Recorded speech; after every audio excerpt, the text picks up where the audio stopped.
నమస్కారం వార్తలకు స్వాగతం ముందుగా ముఖ్యాంశాలు ఎంపీ లక్ష్మణ్ ప్రెస్ మీట్ పలు అంశాలపై వివరణ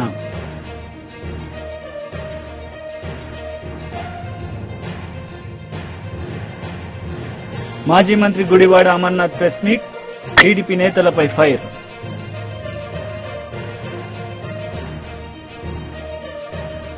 ముఖ్యమంత్రి రేవంత్ రెడ్డి కేంద్ర ఆహార పౌర సరఫరాల శాఖ మంత్రి ప్రహ్లాద్ జోషితో భేటీ అయ్యారు.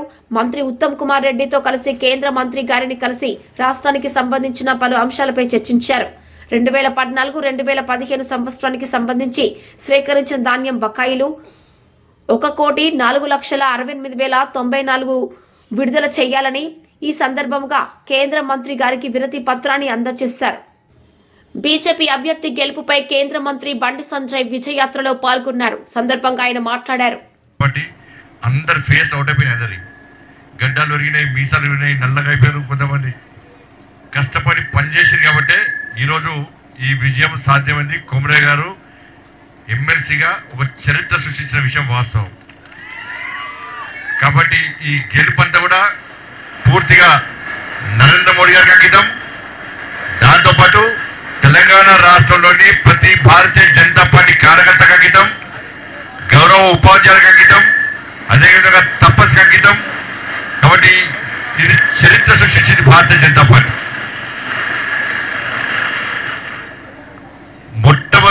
మొదటి ప్రాధాన్యత ఓటుతో గెలిచినట్టే ఒక రికార్డ్ అది. ఇవాళ ముఖ్యంగా ప్రధాన భూమిక పోషించింది తపస్సు. ఈ తపస్సు దూకుడుని ఎవ్వరు ఆపలేరని ఇక ఏ ఉపాధ్యాయ సంఘం కూడా తపస్సు దూకుడు ఆపలేదు. చాలా మంది కూడా ఎప్పుడు తపస్సు మెంబర్షిప్ స్టార్ట్ చేస్తారా, ఎప్పుడు మేము ఈ పిఆర్టీయు, డిటిఎఫ్, ఎస్టీయు ఇవన్నీ మాకెందుకు, మాకు కావాల్సింది ఓన్లీ తపస్ అని చెప్పేసి తపస్సులో మెంబర్షిప్ తీసుకోవడానికి అలా తెలంగాణలోని ఉపాధ్యాయులంతా కూడా ఎదురు చూస్తారు. కాబట్టి మన భారతీయ జనతా పార్టీ తపస్ రాష్ట్ర అధ్యక్షులు మా హనుమంతన్నకు, సురేష్ అన్న కూడా, తపస్ సభ్యులందరూ కూడా కష్టపడి పనిచేసిన వాళ్ళందరూ కూడా భారతీయ జనతా పార్టీ రాష్ట్ర శాఖ తరఫున, మా కిషన్ రెడ్డి గారి తరఫున, మా అందరి తరఫున, మా కొమరే గారి తరఫున కూడా మీ అందరికీ నిజంగా హృదయపూర్వక ధన్యవాదాలు. వాళ్ళు చాలా మంది ఎట్లా పనిచేయాలో పనిచేశారు. దాంతోపాటు ముఖ్యంగా మన ప్రియతమ నేత నరేంద్ర మోడీ గారు, మేము ఎన్నికల్లో ఎక్కడ తిరిగినా కూడా అన్నా మాకు 12,70,000 ట్యాక్స్ ఎగ్జామ్షన్ మహనీయుడు నరేంద్ర మోడీ గారు. ఇవాళ మా గురించి గతంలో కాంగ్రెస్ పార్టీ కానీ ఏ పాలకుడు ఆలోచించలేదు. నరేంద్ర మోడీ గారు మేము పడ్డ బాధలు చూసి మా కోరికను మన్నించి 12,70,000 ట్యాక్స్ ఎగ్జామ్షన్ ఇచ్చిన విషయాన్ని మేము మర్చిపోము. మేము విశ్వాసంతో నరేంద్ర మోడీ గారిని నమ్మి మేము ఓటేస్తాము. ఈ దేశాన్ని శక్తివంతమైన భారతదేశంగా తీర్చిదిద్దుతున్నటువంటి మహనీయుడు నరేంద్ర మోడీ గారి దేశాన్ని ఏ విధంగా పాలిస్తున్నారో దాన్ని చూసిన తర్వాత మా అభిమానాన్ని చాటుకునే అవకాశం ఈరోజు ఎమ్మెల్సీ ఓటు హక్కును వినియోగించుకోవడం ద్వారా మాకు వచ్చిందని చెప్పి భావించిన ఉపాధ్యాయులందరూ కూడా మన నరేంద్ర మోడీ గారి నాయకత్వాన్ని బలపరుస్తూ నరేంద్ర మోడీ గారి పాలన చూసిన తర్వాత ఈరోజు భారతీయ జనతా పార్టీ అభ్యర్థి ఇలా కొమరే గారిని గెలిపించిన విషయం వాస్తవం. ఇలా దాంతోపాటు మీ అందరు తెలిసిందే, అందరం కార్యకర్తలము ఈ రోజు సంతోషకరమైన వాతావరణంలో మనం ఉన్నాం. కానీ 317 జీవోకు వ్యతిరేకంగా ఇదే ప్లేస్ లో, ఇదే హాల్లో, ఇదే కార్యాలయంలో మనం ఆందోళన చేస్తున్నప్పుడు ఇటువంటి ఉద్రిక్త వాతావరణం ఉంది, ఒక గంభీరమైన వాతావరణం ఉంది. ఏ విధంగా కార్యకర్తలు అమ్మా నడిచిరో, ఏ విధంగా కార్యకర్తల మీద పోలీసులు లాఠీ దెబ్బలు కొట్టిరో, ఏ విధంగా భారతీయ జనతా పార్టీ కార్యకర్తలు కాళ్ళు చేతులు విరగొట్టిరో, ఏ విధంగా కేసీఆర్ ఈ కిటికీలో నుంచి ఫైర్ ఇంజన్ పైపుతో కార్యకర్తల గుండెలుగా కొడితే ఇలా కార్యకర్తల గోడకు తలిగి తలలకు గాయాలైన విషయాన్ని ఇవాళ ఉపాధ్యాయ సంఘం మర్చిపోలేదు, ఉపాధ్యాయులు మర్చిపోలేదు. ఇలా గతంలో ఏ విధంగా గెలిచింది ఏ సమస్యతో ఈరోజు ఇక్కడ నిజంగా 317 జీవోకు వ్యతిరేకంగా కొట్టాడుతుంటే ఇవాళ అనేక మంది, నాతో పాటు అనేక మంది కార్యకర్తలు జైలుకి పోయిన విషయాన్ని ఇవాళ ఉపాధ్యాయులు మర్చిపోలేదన్న. వాళ్ళు గుర్తించారు. మొదటి నుంచి కూడా ఈ ప్రాంతంలో ఈ 5 ఉమ్మడి జిల్లాలో, ఈ 4 ఉమ్మడి జిల్లా ఉపాధ్యాయులు చూస్తున్నారు. అరే 317 కోసం ఏ తపస్సు తప్ప ఏ ఉపాధ్యాయ సంఘం మా కోసం కొట్టాలి, కేసీఆర్ కు వ్యతిరేకంగా కొట్టడానికి వాళ్ళు భయపడ్డారు. 317 జీవోను సమర్థించిన ఉపాధ్యాయ సంఘాలు కూడా ఉన్నాయి.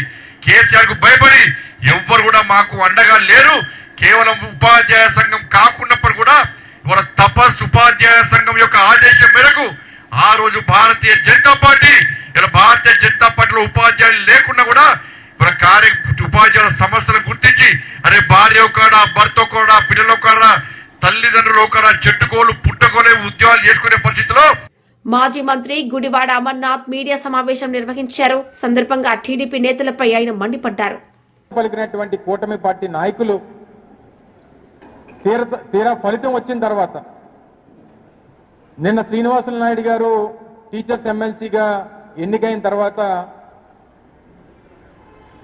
శ్రీనివాసులు నాయుడు గారి తాలూకు విజయంలో కూటమి పాత్ర ఉంది, కూటమి మలపరిచినటువంటి అభ్యర్థి శ్రీనివాసులు నాయుడు గారు అని చెప్పి చెప్పుకోవడం అనేటువంటిది మరి ఎంతకంట సిగ్గుచేటు ఇంకోటి ఉంటుందా అని చెప్పని అడుగుతా ఉన్నా. మీరు అధికారంలోకి వచ్చినటువంటి కేవలం ఈ 9 మాసాల్లో నేటికి కరెక్ట్గా మార్చి 4వ తారీఖు 9 మాసాలు పూర్తయింది. 9 మాసాల్లో ప్రభుత్వంలో పనిచేస్తున్నటువంటి అత్యధికమైనటువంటి వ్యక్తులు ఉపాధ్యాయులే. ఎందుకంటే దాదాపు రమరమ్య 6 లక్షల మంది ప్రభుత్వ ఉద్యోగస్తులుంటే అందులో 1,80,000 1,90,000 మంది ఉపాధ్యాయులే ఉంటారు. అంటే 100కి 35% మంది ఉపాధ్యాయులే ప్రభుత్వంలో పనిచేస్తుంటారు. అటువంటి ఉపాధ్యాయులు ఇచ్చినటువంటి తీర్పు గడిచినటువంటి 9 మాసాలుగా ఈ ప్రభుత్వం తాలూకు పనితీరుకి చెంపపెట్టు అనేటువంటి విషయాన్ని ఈ సందర్భంగా చెప్పక తప్పదు. మరి పోనీ ఉపాధ్యాయులు పనిచేస్తున్నటువంటి డిపార్ట్మెంట్, విద్యాశాఖకు సంబంధించినటువంటి డిపార్ట్మెంట్ హెడ్ చేస్తున్నటువంటి మంత్రి ఎవరు? ఈ రాష్ట్ర ముఖ్యమంత్రి గారి కొడుకు. అంటే వీరి తాలూకా పనితీరు ఏ రకంగా ఉందో గడిచినటువంటి 9 మాసాల్లో సరే మా ప్రభుత్వాన్ని కాదన్నారు, మా పార్టీని కాదన్నారు, మమ్మల్ని ఓడించారు, వీరేదో మంచి చేస్తారని ప్రభుత్వ ఉద్యోగస్తులకు కానీ లేకపోతే ప్రజలకు కానీ మంచి చేస్తారని చెప్పి వారికి అవకాశం కల్పించారు.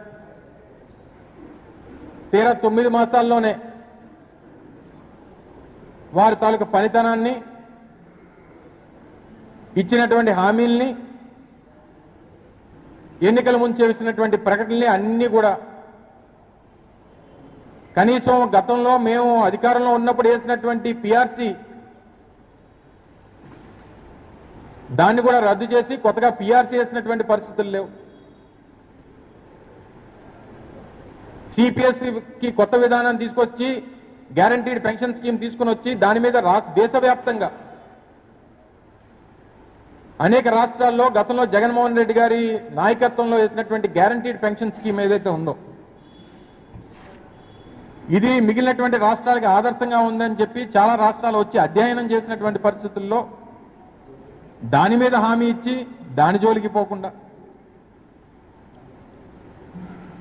ప్రతి నెల 1వ తారీఖే జీతాలు ఇస్తామని చెప్పి హామీ ఇచ్చినటువంటి ప్రభుత్వం అది కేవలం 1 నెల మాత్రమే ఇచ్చి ప్రతి నెల జీతాలు ఎప్పుడు పడతాయో తెలియనటువంటి పరిస్థితుల్లో అగమ్యగోచరంగా ఉన్నటువంటి ప్రభుత్వ ఉద్యోగస్తులు వారి తాలూకా కడుపు మంటకి నిన్న వచ్చినటువంటి ఎన్నికల ఫలితం ఒక నిదర్శనం. ఆ ప్రభుత్వం తాలూకా పనితీరుకి గడిచినటువంటి 9 మాసాలుగా కూటమి ప్రభుత్వం చేస్తున్నటువంటి అరాచకాలకి నిన్న ఎన్నికల ఫలితం ఒక నిదర్శనం అని చెప్పి సందర్భంగా తెలియజేస్తా ఉన్నా. సరే కృష్ణా గుంటూరులో గెలిచాం, లేకపోతే తూర్పుగోదావరికి సంబంధించి పట్టభద్రుల ఎన్నికలు మీరు చేసినటువంటి అరాచకాలు 1, 2 కాదు. ఏ రకంగా ప్రభుత్వ 5వ రోజు బడ్జెట్ సమావేశాల్లో పలువురు నేతలు పాల్గొన్నారు. ఈ సందర్భంగా పలు అంశాలపై వివరణ ఇచ్చారు.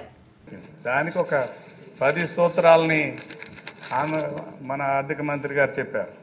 అయితే ఈ ప్రగతికి ఈ 10 సూత్రాలు ఖచ్చితంగా మన రాష్ట్రాన్ని తిరిగి నిలబెడతాయి అని ముఖ్యంగా ఆలోచన చేశారు.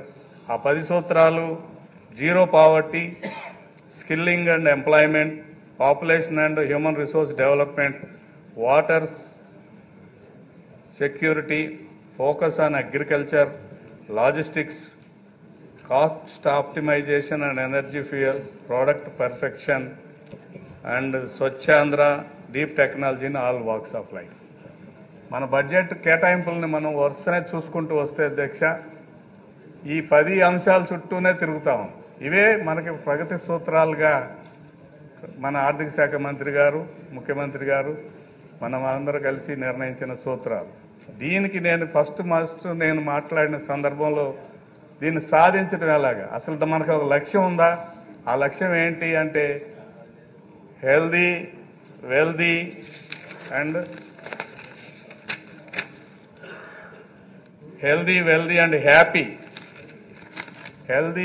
అండ్ హ్యాపీ సొసైటీని 2047 నాటికి స్వర్ణాంధ్ర 2047 సాధించడానికి ఈ యొక్క 10 సూత్రాలని వాడుకొని మనం ముందుకెళ్ళాలనేది ఒక లక్ష్యం. లక్ష్యం లేకపోతే గాలిలో దీపంలాగా ఉంటుంది, గుడ్డెద్దు చేలు పడినట్టు ప్రయాణం ఉంటుంది. ఒక లక్ష్యాన్ని స్పష్టంగా ఏర్పాటు చేసుకొని ఆ లక్ష్యాన్ని సాధించడానికి దిశగా కేటాయింపులు జరపడం అనేది చాలా గొప్ప విషయం. ఆ కేటాయింపులు కూడా నేను ఒకసారి చదివి వినిపిస్తాను అధ్యక్ష. గత 2023-24 బడ్జెట్ ఎస్టిమేట్స్తో చూసుకున్నప్పుడు కేటాయింపులు ఏ రకంగా ఉన్నాయి? Welfare of SC, ST, OBC and minorities ఫస్ట్ది అనమాట. ఫస్ట్ది ఏంటి అధ్యక్ష? Zero poverty. ఈ పేద వర్గాలను ఆదుకోవటానికి కోసం దాదాపు 52.47 లక్షల కేటాయింపులు జరిపారు అధ్యక్ష. 35% అదనం. Education and sports, arts and కల్చర్కి 10% అదనంగా కేటాయింపులు జరిపారు. హెల్త్ అండ్ ఫ్యామిలీ వెల్ఫేర్కి 14%, రూరల్ డెవలప్మెంట్కి 50%, ఇరిగేషన్ అండ్ ఫ్లడ్ కంట్రోల్కి 77%, అగ్రికల్చర్ అండ్ ఎల్ఈడి సెక్టార్కి 128%. ఈ రకంగా కేటాయింపులను మనం చూసినప్పుడు ప్రతి రంగానికి ఇచ్చిన ప్రాధాన్యత ఏంటి, పేద వర్గాల వారికి ఏ రకంగా పెన్షన్ల పంపిణీలే కానీ, హౌసింగ్ స్కీమ్లో కానీ, లేదా డైరెక్ట్ బెనిఫిట్ స్కీమ్స్ కానీ, మైనారిటీ వెల్ఫేర్ కోసం కానీ, అదేవిధంగా పేదవాళ్ళకి ఇళ్ల కేటాయింపులు కానీ, రేషన్ కేటాయింపులు కానీ, ఇవన్నీ మనం లెక్కేసుకుంటే ఆ కేటాయింపులు 35% అదనంగా ఉంది. ఈ 35%లో గతంలో ఏంటంటే బటన్ నొక్కి నేను చాలా చేశానని కాదు, కానీ వాళ్ళని స్వయంగా తమ కాళ్ల మీద తాము నిలబడే విధంగా తయారు చేయడానికి కోసం కొన్ని వైసీపీ మహిళా లీడర్ వరుడు కళ్యాణి మీడియా సమావేశం నిర్వహించారు. ఈ సందర్భంగా ఆమె మాట్లాడారు. ఈరోజు చిన్న పిల్లల్ని మోసం చేయడం నిజంగా దారుణమని తెలియజేస్తూ ఉన్నాను. ఇలా తప్పించుకునే దారిని కాకుండా పిల్లలకి సరైన టైంలో వాళ్ళకి ఇవ్వాల్సిన తల్లికి వందనం డబ్బుల్ని వాళ్ళ అకౌంట్స్ లో వేయాల్సిందిగా కోరుతూ ఉన్నాము. అలాగే తీసుకుంటే మహిళల పని ప్రదేశాల్లో మహిళల పైన లైంగిక వేధింపుల గురించి మాట్లాడుతూ దిశ యాప్ అనేది ఆ రోజు మహిళల రక్షణ కోసం జగన్మోహన్ రెడ్డి గారు దిశ యాప్ ని, దిశ చట్టం, దిశ పోలీస్ స్టేషన్స్ ని తీసుకురావడం జరిగింది. దిశ చట్టం అనేది మీ అందరికీ తెలుసు, ఇక్కడ అసెంబ్లీలో తీర్మానం చేసి కేంద్రం దగ్గరికి ఆమోదం కోసం పంపిస్తే అక్కడ పెండింగ్ లో ఉంది. ఇప్పుడు వీళ్ళు కూటమి అనేది కేంద్రంతో కూడా ఎలియన్స్ లో ఉంది కాబట్టి ఆ పెండింగ్ లో ఉన్న దిశ చట్టం ఆమోదం అయ్యేట్టుగా చేసి ఆ అమల్లోకి వచ్చేట్టుగా చేయాల్సిన అవసరం ఎంతైనా ఉంది. లేకపోతే ఈ దిశ యాప్ అనేది 9 నెలలైంది ప్రభుత్వం అధికారంలోకి వచ్చి, ఈ రోజు పని చేయకుండా ఉండిన పరిస్థితి. ఇప్పుడు పని ప్రదేశాల్లో ఆడవాళ్లు ఉద్యోగం కోసమో పని కోసమో వెళ్ళినప్పుడు దిశ యాప్ లాంటి యాప్ కనుక ఉండుంటే చక్కగా SOS బటన్ నొక్కి వాళ్ళ మీద అఘాయిత్యాలు చేయడానికి పూనుకునే వాళ్ళకి వ్యతిరేకంగా పోలీసులు వెంటనే వచ్చి ఆ ఆడవాళ్ళని రక్షించే పరిస్థితి ఉండేది. కానీ ఈరోజు దిశ యాప్ లేకపోవడం వల్ల మహిళలకు రక్షణ లేని పరిస్థితి అయిపోయింది. కాబట్టి తక్షణమే ప్రభుత్వానికి మేము కోరుకున్నాం ఏంటంటే దిశ యాప్ ని పునరుద్ధరించాలి. మీకు ఆ దిశ అనే పేరు జగన్మోహన్ రెడ్డి గారు పెట్టారు కాబట్టి ఆ పేరు కొనసాగించడం ఇష్టం లేకపోతే కొత్త పేరు పెట్టుకునైనా దిశ యాప్ లాంటి వ్యవస్థని తక్షణమే తీసుకురావాల్సిన అవసరం ఉందని మేము తెలియజేయడం జరిగింది. అలాగే తీసుకుంటే మొదటి నుంచి కూడా మేము చెప్తూ ఉన్నాము, ఈ కూటమి ప్రభుత్వం అధికారంలోకి వచ్చాక ఉద్యోగుల్ని నెట్ట నిలువుగా మోసం చేశారు. ఇప్పటికీ 9 నెలలైనా ఒక్క డిఏ కూడా ఇవ్వలేదు, ఒక IR ఇవ్వలేదు. అలాగే PRC కమిషన్ అప్పుడు జగన్మోహన్ రెడ్డి గారు వేసిన PRC కమిషన్ చైర్మన్ ని ఈ ప్రభుత్వం అధికారంలోకి వచ్చాక తీసేయడమే కాకుండా ఇప్పటికి 9 నెలలైనా కొత్త PRC కమిషన్ చైర్మన్ ని వేయలేదు. దానివల్ల ఉద్యోగులు తీవ్రమైన అసంతృప్తితో ఈ ప్రభుత్వం మీద ఉన్నారు అనే విషయం మేము ముందు నుంచి కూడా చెప్తూ ఉన్నాము. దానికి ఉదాహరణగా ఉత్తరాంధ్రలో మనం చూసాము. టీచర్ ఎమ్మెల్సీలో వీళ్ళు అందరూ సపోర్ట్ చేసిన అభ్యర్థి ఎంత దారుణంగా ఓడిపోయాడు అని. అంటే ఉన్న ఓటర్స్ లో 75% వ్యతిరేకంగా ఓటేశారు. అంటే ఈ కూటమి ప్రభుత్వం మీద వీళ్ళు చేసిన మోసం మీద ఉపాధ్యాయులు ఎంత వ్యతిరేకతతో ఉన్నారు, ఏ విధంగా బెత్తం దెబ్బలు కొట్టారు అనేది ప్రజలందరూ తెలుసుకోవాలి. కాబట్టి ఇప్పటికైనా ఈ ప్రభుత్వం వాళ్ళు ఎన్నికల మేనిఫెస్టోలో ఇచ్చిన హామీలు, ఎన్నికల సమయంలో ఇచ్చిన హామీలు తప్పకుండా నెరవేర్చాల్సిన అవసరం ఉంది. ఎందుకంటే ఈ బడ్జెట్ సెషన్ లో కూడా మనం చూసాము, ఇచ్చిన మేనిఫెస్టోకి వాళ్ళు ఇంటింటికి పంచిన బాండ్స్ కి ఈ బడ్జెట్ కి ఎటువంటి సంబంధం లేకుండా ఉంది. కాబట్టి ప్రజలలో దీని మీద అప్పుడే తీవ్రమైన వ్యతిరేకత. మాజీ మంత్రి నిరంజన్ రెడ్డి మీడియా సమావేశం నిర్వహించారు. సందర్భంగా పలు అంశాలపై ఆయన మాట్లాడారు. లోబడి ఉండి ఏ కారణం చేతనైనా దురదృష్టవశాత్తు ఒక రైతు యొక్క మరణం సంభవిస్తే, అది ప్రమాదమైన, రోగగ్రస్తమైన, లేకుంటే మరోటైనా మరణం అంటూ ఏ రకంగా జరిగినా దురదృష్టవశాత్తు ఆ రైతు కుటుంబం వీధిన పడొద్దు, ఇబ్బంది పడొద్దు అని చెప్పి ఆ రైతును ఆదుకోవడం కోసం మాత్రమే ఉద్దేశించినటువంటి అత్యద్భుతమైన పథకం అది. ప్రీమియం ప్రభుత్వమే చెల్లించి ఆ రైతు మరణానికి సంబంధించినటువంటి వివరాలు ఒకసారి వ్యవసాయ అధికారి, పంచాయతీ అధికారి మరణాన్ని ధృవపరుస్తూ వివరాలు పోర్టల్లో ఆన్లైన్లో అప్లోడ్ చేస్తే ఎవ్వరు పోయి ఏ కార్యాలయం చుట్టూ పోయి తిరిగేటువంటి కర్మ లేకుండా 5 నుంచి 6 లేదా 7 వర్కింగ్ డేస్లో 5-6 పని దినాల లోపలే ఆ కుటుంబానికి నేరుగా అకౌంట్లోకి డబ్బులు వచ్చి పడేవి. ఇటువంటి అద్భుతమైనటువంటి పథకానికి శ్రీకారం చుట్టి రాష్ట్రంలో మా ప్రభుత్వం దిగిపోయే నాటికి ప్రవేశపెట్టినటువంటి ఈ పథకం ద్వారా రైతులకు 1,18,198 కుటుంబాలకు 1,18,198 కుటుంబాలకు ఒక్కొక్కరికి 5 లక్షల రూపాయల చొప్పున ఆ గతించిన రైతు కుటుంబంలో బీమాను అందించడం జరిగింది. దీనికోసం మొత్తం కేసీఆర్ సర్కార్ ఆనాడు ఎల్ఐసికి వివిధ సందర్భాల్లో కట్టినటువంటి ఈ మొత్తం డేటా అంతా ఉంది. వివిధ సందర్భాల్లో కట్టినటువంటి ప్రీమియం డీటెయిల్స్ అన్నీ. ఫస్ట్ ఇయర్లో ప్రీమియము ఉదాహరణకి మనం మొదలుపెట్టినప్పుడు ఫస్ట్ ఇయర్లో 2,271 ఉంటే అది ఏటేటా అది పెరుగుతూ పోయింది. ప్రీమియం ఇప్పుడు 3,829కి వచ్చింది. అట్లా ఏటేటా పెరుగుతూ పోయింది. ఈ మొత్తం కలిపి కేసీఆర్ సర్కారు ప్రీమియం కిందనే కట్టినటువంటిది, రైతు బీమా కోసం ప్రీమియం కిందనే కట్టినటువంటి మొత్తం డబ్బులు 6,122,65,00,000. మళ్ళీ చెప్తాను, 6,122,65,00,000 రూపాయలు ప్రీమియం కింద చెల్లించింది. అందుకు మన రైతుల యొక్క క్లెయిమ్స్ ఏవైతే ఉన్నాయో 1,18,198 కుటుంబాలకు రావడం జరిగింది. చెల్లించినటువంటి మొత్తం డబ్బు ఏది రైతు కుటుంబాలకు వచ్చినటువంటి డబ్బు 5,909 కోట్ల రూపాయలు. సరే, ప్రభుత్వం మారింది. వీళ్ళనాడు కొనసాగుతున్న పథకాలే కాదు, వ్యవసాయ పథకాలు వాటికి అదనంగా మేము చేస్తామన్నారు. చాలా గప్పాలు కొట్టారు, అవన్నీ మనం చూసినాం. మరి ఈరోజు కేవలం 750 కోట్లు ప్రీమియం కట్టాలి సర్కార్. రైతు బీమా పథకం అమల్లో ఉండాలంటే ఈ సర్కార్ ప్రీమియం కట్టవలసినటువంటిది 750 కోట్లు. ఈ 750 కోట్ల రూపాయలు ఈ సర్కారు ప్రీమియం కట్టని కారణంగా, ఆ కిస్తు కట్టని కారణంగా దాదాపు 7,000 పైచిలకు మంది రైతులు ఎవరైతే ఇటీవలి కాలంలో చనిపోయినటువంటి వాళ్ళు ఉన్నారో మొత్తము వాళ్ళ క్లెయిమ్స్, ఆ బిల్స్, ఆ ఫైల్ అన్నీ పెండింగ్లో ఉన్నాయి. ఇప్పుడు ఆల్రెడీ ఎల్ఐసి దగ్గర పెండింగ్లో ఉండేటువంటివి ఉన్నాయి. అవి కాక ఈ ఇంటర్రెగ్నం పీరియడ్, ఈ మధ్యకాలం ఏదైతే ఉందో ఈ మధ్యకాలంలో ఉండేటువంటి వాళ్ళు 7,000 కుటుంబాలు ఉన్నాయి. ఈ 7,000 కుటుంబాలకు సంబంధించినటువంటి ఆ ఫైళ్ళన్నీ కూడా అవి పెండింగ్లో ఉన్నాయి. ఇవి ఇట్లా ఉండగా రైతుల ఆత్మహత్యలు 440 దాటింది, 440. ఇప్పుడు కరెంటు రాదు, నీళ్లు రావు, రైతు భరోసా రాదు, బీమా కిస్తు చెల్లించరు. మరి ఏమి ఇస్తున్నట్లు? మీరు ఎన్ని చెప్పింది? ఎంపీ లక్ష్మణ్ మీడియా సమావేశం నిర్వహించారు. ఈ సందర్భంగా ఆయన మాట్లాడారు.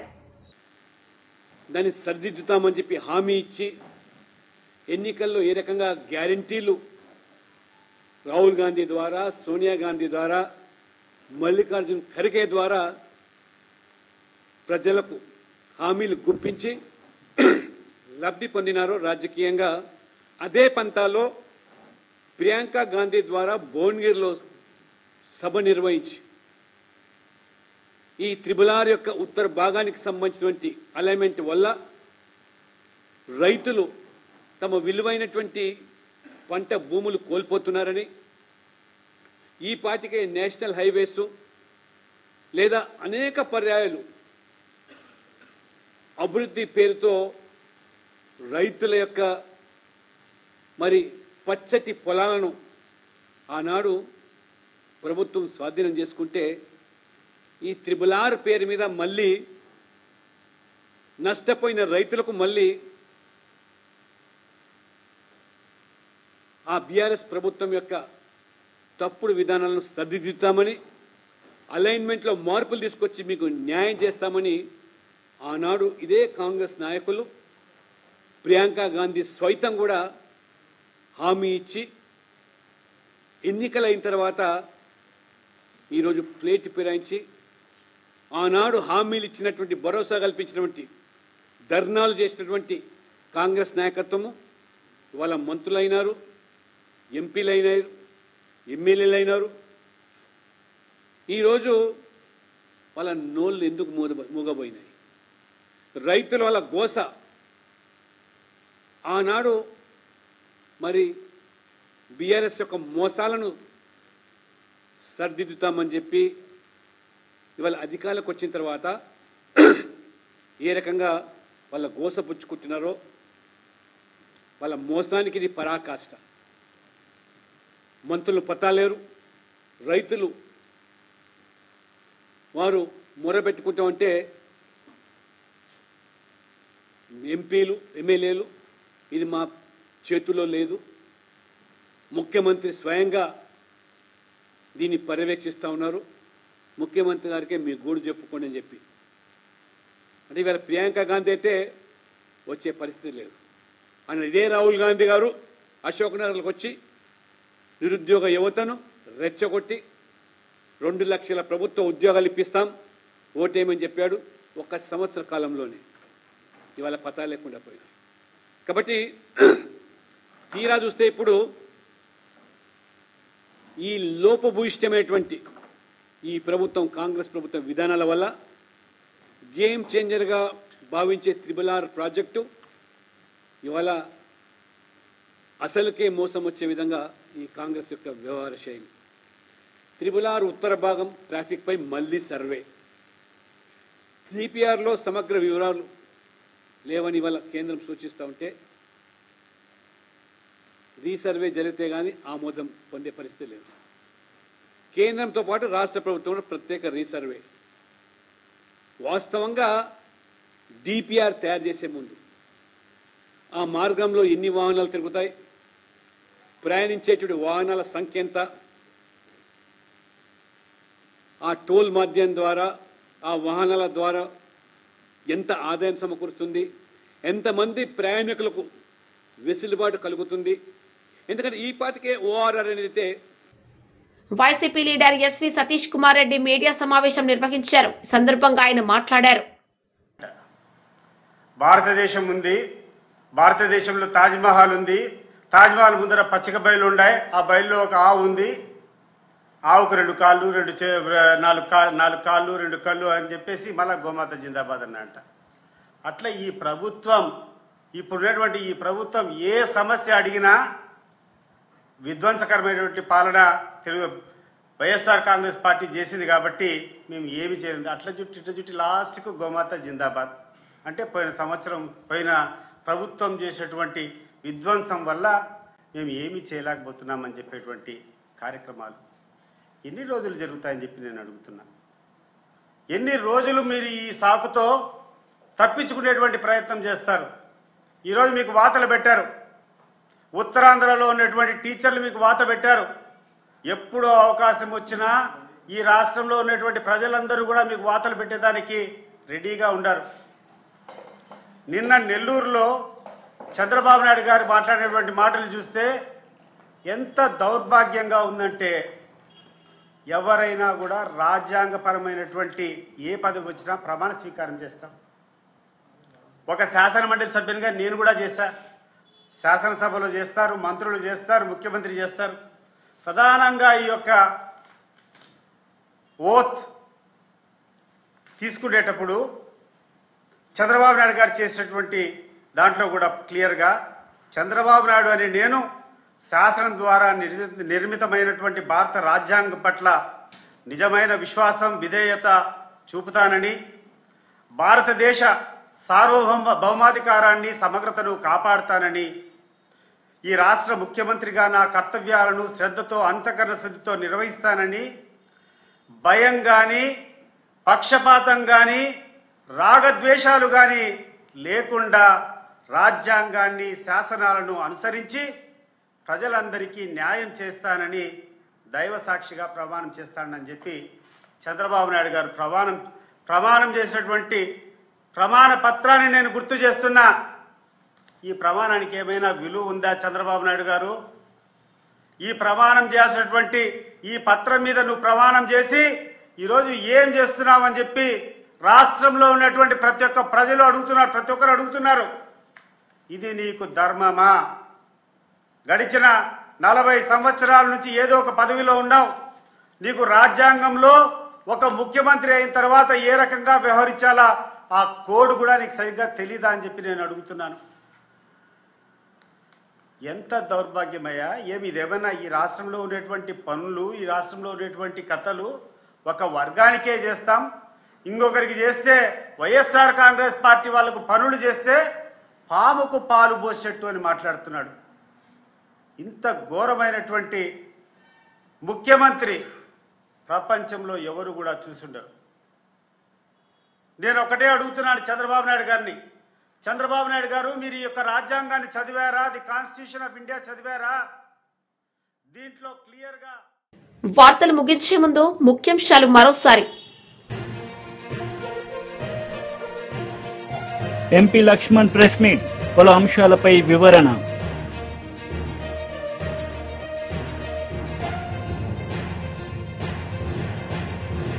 మాజీ మంత్రి Gudivada Amarnath press meet, TDP నేతలపై ఫైర్.